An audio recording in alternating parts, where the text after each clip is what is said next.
নমস্কাৰ চাই আছে Assam north east news live ষ্টুডিঅ'ত মই কষ্টুৰিমা লৈ আহিছো এক বিশেষ সংবাদ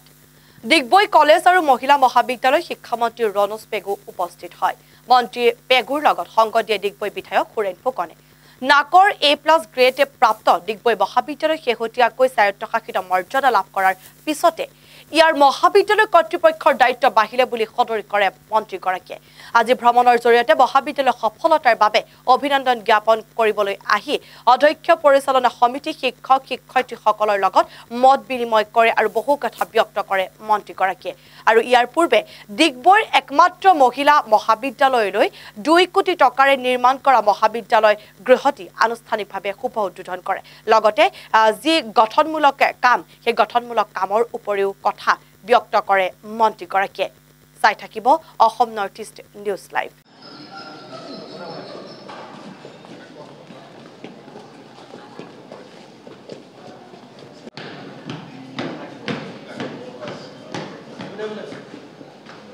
already advertised. It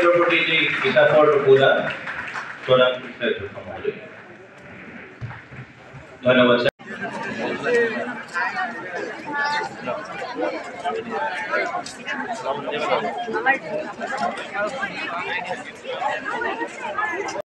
joint admission for master যেমন আমার ছাত্রছাত্রীয়ে উচ্চ স্থান পাইছে এবার already record chemistry subject 4th position পাইছে আৰু সেইমতে তেওঁলোকৰ কোৰ্স কাৰিকুলাম নিজে প্ৰস্তুত কৰিব পাৰে ইউনিভাৰ্সিটিলৈ যাব নালাগে পৰীক্ষা এক্সামিনেশন ব্ৰাঞ্চ উইং এটা নিজস্ব হ'ব পৰীক্ষা নিজে পাতিব পাৰে তাৰ কাৰণে ইউনিভাৰ্সিটিলৈ যাব নালাগে আৰু ডিগ্ৰীও নিজে প্ৰদান কৰিব পাৰে তিনিটা প্ৰধান কাম এটা program design kora curriculum প্রস্তুত kora program and curriculum দ্বিতীয়টো হল নিজে পরীক্ষা পাতা আর তৃতীয়টো হল নিজে ডিগ্রি প্রদান মহাবিদ্যালয়খনে শেহতীয়াভাৱে ইউনিভাৰ্চিটি গ্ৰান্ট কমিশনৰ দ্বাৰা এখন স্বায়ত্তশাসিত মহাবিদ্যালয় বা অটোনমাস কলেজ হিচাপে স্বীকৃতি লাভ কৰিছে সেইকাৰণে মই মহাবিদ্যালয় পৰিয়ালক অভিনন্দন জনাবৰ কাৰণে আৰু তাৰ লগতে ভৱিষ্যতে যেহেতু এতিয়া অটোনমাস হল বহুতখিনি দায়িত্ব কৰ্তব্য মহাবিদ্যালয়খনৰ বৃদ্ধি পাব চৰকাৰৰো বহুত দায়িত্ব কৰ্তব্য আহিব সেইখিনি আমি কেনে ধৰণে আগুৱাই লৈ যাম সেই বিষয়ে আজি মই অলপ বাৰ্তালাপ কৰিলোঁ অপ্ৰাসংগিক যদিও আপোনাৰ পৰা জানিব বিচাৰিম উপ নিৰ্বাচনৰ সন্দৰ্ভত কিবা স্যাৰ ওমেন্স কলেজত গৈছিলে না তাত আজি ডিগবৈ মহিলা মহাবিদ্যালয়তো গৈছিলোঁ তাত